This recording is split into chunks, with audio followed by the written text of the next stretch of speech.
I'm joined here today by the one, the only, of course, talking about Ricardo Lamas. We don't have a fight to announce. We don't have anything to promote this time. Normally, that's how it works. But we are here with Ricardo. What's going on, sir? How are you? I'm doing good, man. How you doing? I'm doing well. Thanks for asking. I think right off the bat, I think a lot of people want to know, how's retirement treating you, man? We know MMA retirement can be a little strange. How's it going so far? It's not much different than life kind of in between fights. I had started up this gym kind of towards the end of my career, like my last maybe 4 or 5 fights, something like that. So in between those fights, I'd go back to working kind of full time at the gym here, just taking on more clients. And so it's not much of a shock to kind of my normal day routine. The only thing that's different now is I don't have to leave town and go do any more camps. So just I'm enjoying being in the gym. I enjoy what I do. Thank God. I love training people. I love teaching people, helping them achieve their goals, and just kind of working with my clients and working with some of the fighters I have here out of the gym. Was that always the plan with the gym, to sort of have that thing to fall back on when the career ends? We know some guys, they set it up. Some guys kind of forget there's something after fighting. Was that the plan for you? 100%. Unfortunately, in any athlete's career, you have a very small window to kind of make a name for yourself, make your money, and then use that as kind of a catapult into the next phase of your career after fighting is done. So it was always in the back of my mind that I wanted to do this. Even before I started fighting, kind of having a gym was something I wanted to do in my future plans. So I teamed up with the right people and made it happen in 2018. And so I believe you do have a UFC gym. What's kind of for people that are wondering, is this about training fighters for training camp? Is this for the people that like to say they train UFC? Like, what's kind of the point with this gym? UFC gym, 99% of our members are not here to get in shape for a fight. 99% of our members will never step foot in an octagon or a ring. We're here to help kind of the average person achieve their fitness goals using our modalities of training. Like we host a lot of classes on like the heavy bag. So we like to say that the heavy bag is a training partner that will never punch you back. Um, but we still have to kind of get over the hurdle of those 3 letters. Like people drive by the gym, they see UFC, and then they think that there's going to be like a bunch of fighters in here just beating the crap out of each other and blood on the walls, and it's really nothing like that at all. So we're a very family friendly gym. We host lots of youth classes, and we have members ranging from 4 years old up to we have a lady in her 70s that does boxing 4 days a week. So it's for everybody. Do you have guys that come in with the cut off, the sleeveless shirt, affliction, ready to spar, the soccer moms and kickboxing? Like, have you had people where you explain, like, we don't do that here? Yeah, we've had a couple come in, but those people never last. We always tell people to check their ego at the door, and if they don't, I'll check it for them in our first sparring session. So they know pretty quick not to come in here and try to be intimidating or try and start stuff with any of our members. So we keep it very friendly in here, and it's a place where we come to learn, not to just beat the crap out of each other. So how do people react when they get to work with you? Because I assume there's, like, when you first get started, there's a moment of, holy shit, this is a UFC fighter. You know what I mean? This is a guy that's done the thing. Like, 'cause, usually it's guys that say they train MMA, but you don't know where. But with you, it's like, we know who Ricardo is. Yeah, so certain members come in, and if they take my Muay Thai class or MMA class, we kind of always end the last 15 minutes with like very light technical sparring. And sometimes I'll gear up and I'll jump in with the guys just to have a little fun. It's kind of a way that helps me keep my sanity. Like it kind of makes me feel like I'm still training a little bit. So I'll jump in and I'll move around with them. And then, a lot of people are kind of very timid at first because they think I'm going to like knock them out or something. But, I always just let them know, just take it easy, throw it, hit me as hard as you want to get hit back is what I tell everybody pretty much. So, and so, sometimes I'll cover up and just let them kind of go to work a little bit. But, I've definitely had some guys also come in on the other spectrum and try to go a little too hard. And then, you got to bring them down a little bit, but it happens now and then. But in the end, everybody learns and everybody gets better, and we enjoy the time. So I think people enjoy working with me. And, if I was starting out, I remember starting out in MMA, and anytime I got the chance to kind of train with a UFC vet or someone who's been there for a long time, I really relished that moment and try to take as much as I could from them and learn from them. So that's just kind of what I try to do to give back to, the people that are interested in competing and the guys that fight under my name. When you say that you have to sort of bring guys down, what does that look like? Is that a well placed shot to the liver so that they kind of realize? Is it about hitting them hard in the nose? What's the technique? Yeah, I really stay away from punching very hard to the face. I'm not trying to knock people out, but if I have to calm someone down, a good body shot or a really hard leg kick will usually do the trick, and then and then they get the picture. All right, so I want to talk about your career a little bit, man. Obviously, it spans a very long time. You fought just about everywhere. I believe almost 30 fights professionally. When you kind of sit back down, if you've had a chance to sort of think about it, what do you sort of take away from your career? Um, just the experience, just all the experiences that I had. I was able to travel. I was able to go to places that I probably never would have been able to go to had it not been for my opportunity in the UFC. I got to travel across the world. Uh, I got to fight in Mexico a few times, which is where my mother is from. I got to fight in her hometown one time, which, I think maybe when I was real little, we went, but I don't even think we went to my mom's hometown. We went to Mexico though, but I had never been there before, so it was very nice to kind of see stuff like that. I got to meet family of mine that I've never met before, kind of distant family on my mom's side. Um, so just kind of experiences like that MMA gave me the opportunity to have that I wouldn't have had otherwise.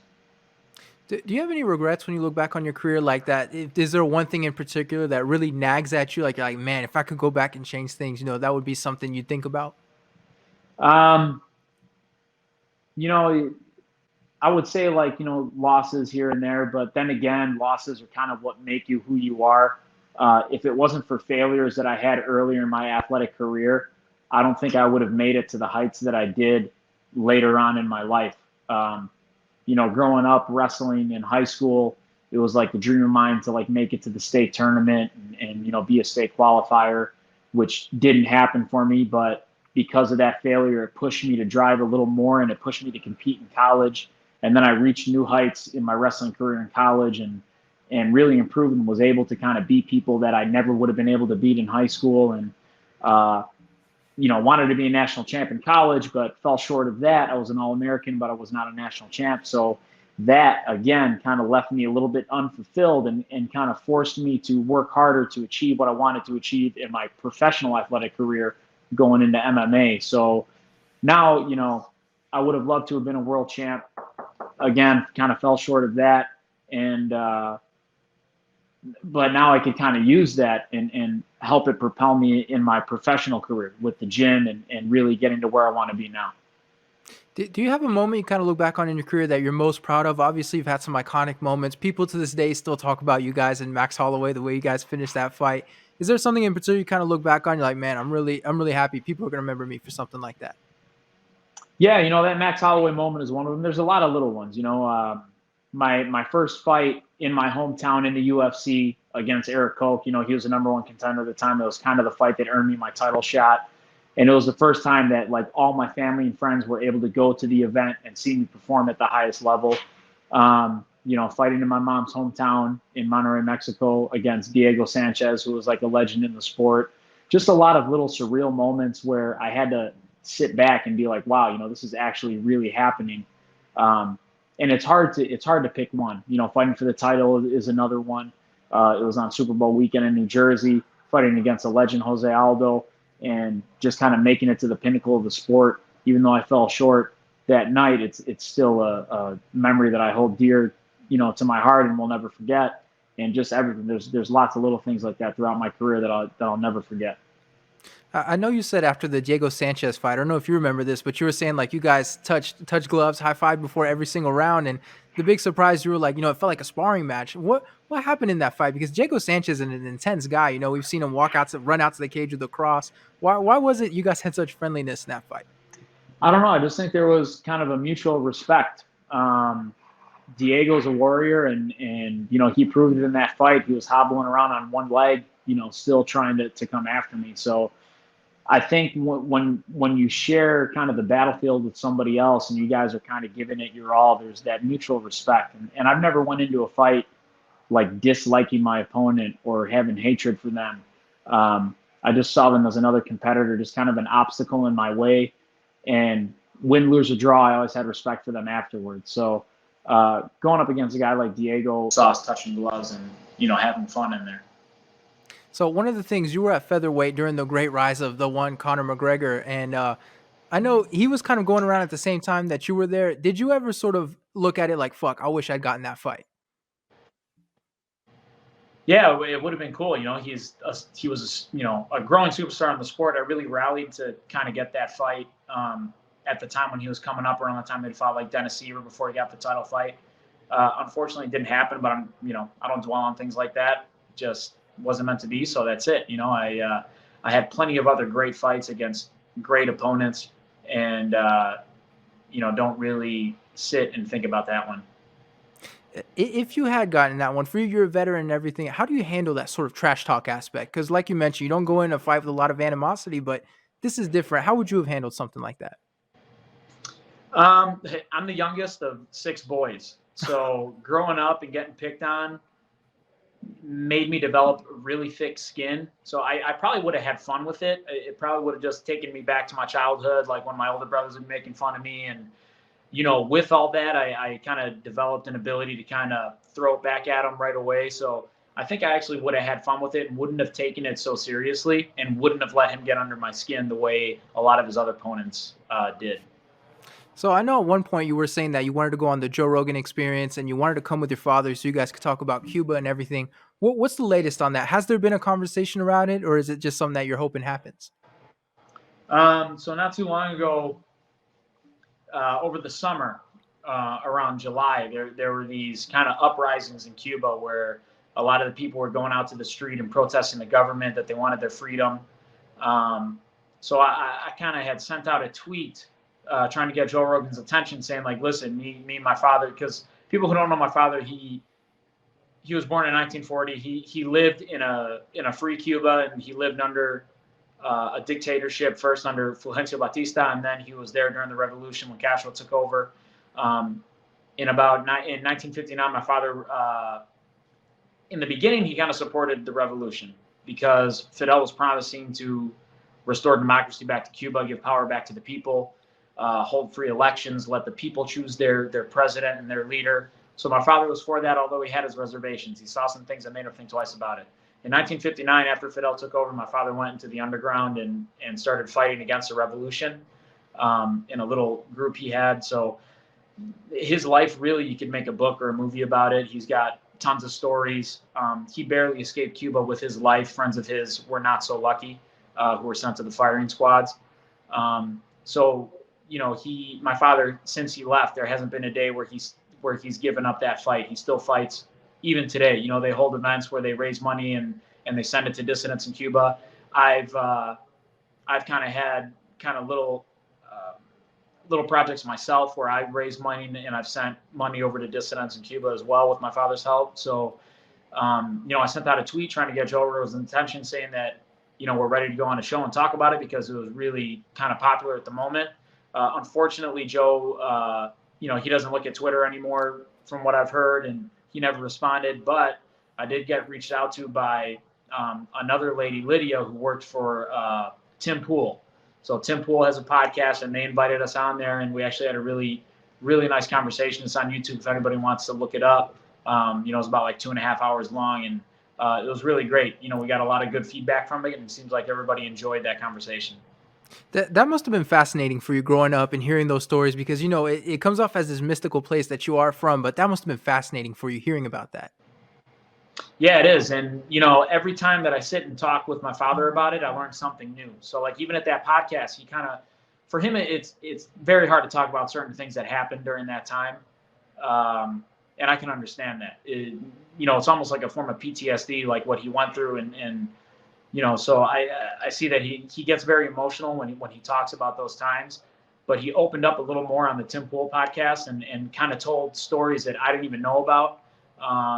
And my brothers too, we were talking afterwards, and they're like, I didn't even know that happened. And and I know there's still more that I still don't even really know about. So if Joe Rogan ever wants, to have us on, maybe I can learn some more myself about my own family history. The fascinating thing about the leaving Cuba is the way you hear people do it. Like there was a soccer player, they went to Walmart and he literally just left. You know what I mean? He just pretended to look at something. Like, it's fascinating hearing how people figure out how to leave this place. Yeah, there's some people get so desperate they make that 90-mile drift, on a kind of a homemade raft with their family. They're imagine being so desperate that you risk your children's lives floating across 9 miles of open ocean, shark infested waters to try and get freedom. The desperation and that they must feel must be so real that it's not something that any of us here in the United States can even comprehend. So how's your relationship with Cuba? Like, I assume for you it's got to be a little bit complicated over there and stuff, being able to go and things like that. How's your relationship with the country? Um, it's I've never been there. I would love to go one day, but when I set foot on Cuban land, I want it to be in a free Cuba. That's kind of a promise that my father made when he left, that he wouldn't return until kind of the regime was completely out.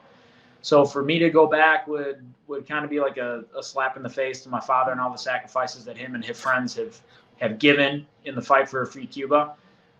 Plus, to go back, you have to ask permission of the regime to enter into that country, and there's no way that I would do that. So when I go back, I'm going to go back to a free Cuba and not one that's enslaved by dictatorship.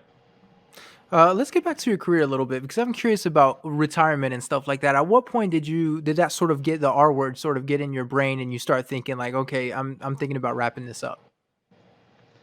Probably the last couple of years of my fights, it was something that I was kind of wrestling with, and when I started fighting, I wasn't married, I didn't have a family, I didn't have kids. I went through a lot of life changes during my career in MMA. I got married, I had children, and I would train out of town. So I live in Illinois, I train in Florida.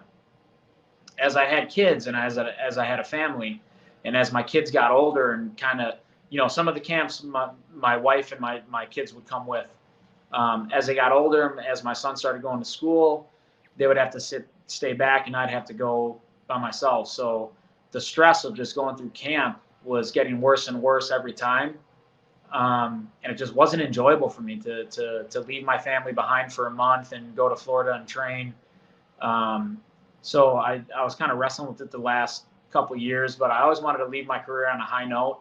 And then in that last fight, it just kind of hit me, and getting a win and getting a fight of the night, kind of dedicating my fight to the people of Cuba after that and my father's struggles. I figured there was no higher note to end it on than that. Well, was that perfect for you? Like, if somebody asked you to write an ending, like that would have been the way to end your career? Like, it seems like a lot of guys, that sort of, some dudes walk away, they have 7 losses in a row. But for you, like being able to leave off a win, dedicating everything, like that must have been the storybook ending for you. It was almost perfect. The one thing that would have made it 100% perfect was that if it was in an arena full of people and not, at the apex with nobody there watching because of COVID. So, but, I think if you're trying to chase that perfect ending, it's not going to happen. It's there are too many variables, and I think you're never going to be satisfied with the way you left it 100%. But I could say that I'm like 95% satisfied with the way I left it. Before we wrap up, we know the big thing about, MMA retirements, everybody gets the itch and stuff like that. Is Ricardo Lamas ever going to get the itch, or is it truly, truly over? Never say never. Never say never. That's one thing I learned in life, that anything can happen.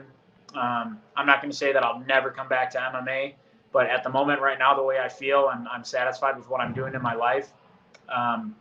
And before I go back to MMA, if I get that itch, maybe I'll go back and compete in jiu-jitsu first. And if that doesn't scratch the itch, then we'll see what happens from there. All right, one last question for you, and we'll let you go. When people look back on your career, what do you hope they remember the most? What do you hope your legacy was in MMA? I just hope they remember that I gave it my all. I hope they feel that I was an entertaining fighter, and I hope that they enjoyed watching me fight, and I hope that I inspired some people in my career. Well, there we go. Well, thanks so much for the time, Ricardo. I really appreciate it. Happy retirement, and I'm glad to see everything's going well for you outside of the cage. All right, thanks a lot.